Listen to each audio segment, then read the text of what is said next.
Hello बच्चों, इस question में पूछा है to mention the type of compounds that are formed when small atoms like hydrogen, carbon and nitrogen get trapped inside the crystal lattice of transition metals. Also give their physical and chemical characteristics. तो यहाँ जा रही है ऐसे compounds की जो कि form होते हैं जब small atoms such as carbon, hydrogen and nitrogen trap हो जाते हैं in the crystal lattice of transition metals. ठीक है, तो ये कहाँ पे ट्रैप होते हैं? ये ट्रैप होते हैं इन द इंटरस्टिशियल स्पेस में जाके ये जो छोटे छोटे एटम्स होते हैं ये ट्रांजिशन मेटल्स के क्रिस्टल लैटिस के इंटरस्टिशियल स्पेस में जाके ट्रैप हो जाते हैं। तो वो जो कंपाउंड्स होते हैं उनको हम क्या नाम देते हैं? तो उन कंपाउंड को एज द नेम सजेस्ट यहाँ पे इंटरस्टिशियल स्पेस में जाके ट्रैप हो रहे हैं, तो उन कंपाउंड को हम क्या बोलते हैं? Interstitial compound. Interstitial compound. ठीक है, तो अब हमसे ये पूछा गया है कि उनके फिजिकल एंड केमिकल प्रॉपर्टीज बताने हैं हमको।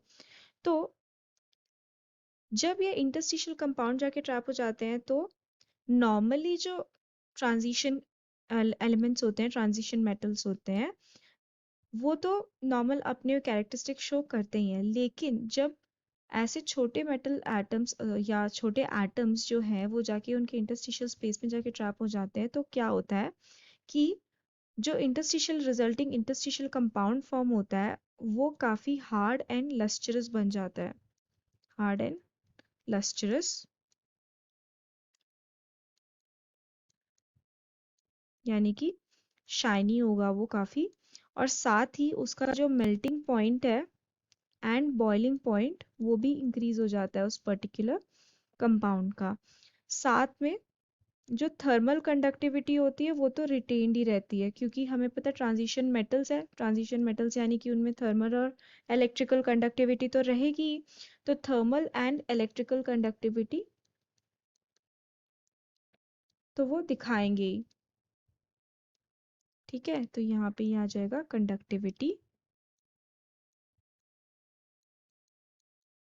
नेक्स्ट इसमें क्या होगा कि यहाँ पे ये जो इंटरस्टिशियल कंपाउंड होंगे इनका डेंसिटी कम रहेगा एज कंपेयर टू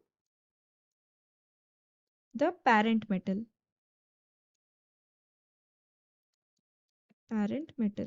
जहाँ पे कोई भी इंटरस्टिशियल एटम्स नहीं रहेंगे। ठीक है, और साथ ही साथ ये जो छोटे छोटे एटम्स ट्रैप हो जाते हैं ना, तो जो इंटरस्टिशियल कंपाउंड बनता है उनकी स्टेबिलिटी काफी ज्यादा इंक्रीज हो जाती है। तो as compare to the parent metal ये जो इंटरस्टिशियल कंपाउंड होंगे उनकी स्टेबिलिटी काफी ज्यादा होगी। तो हम बोल सकते हैं कि वो केमिकली इनर्ट होंगे, काफी केमिकली इनर्ट।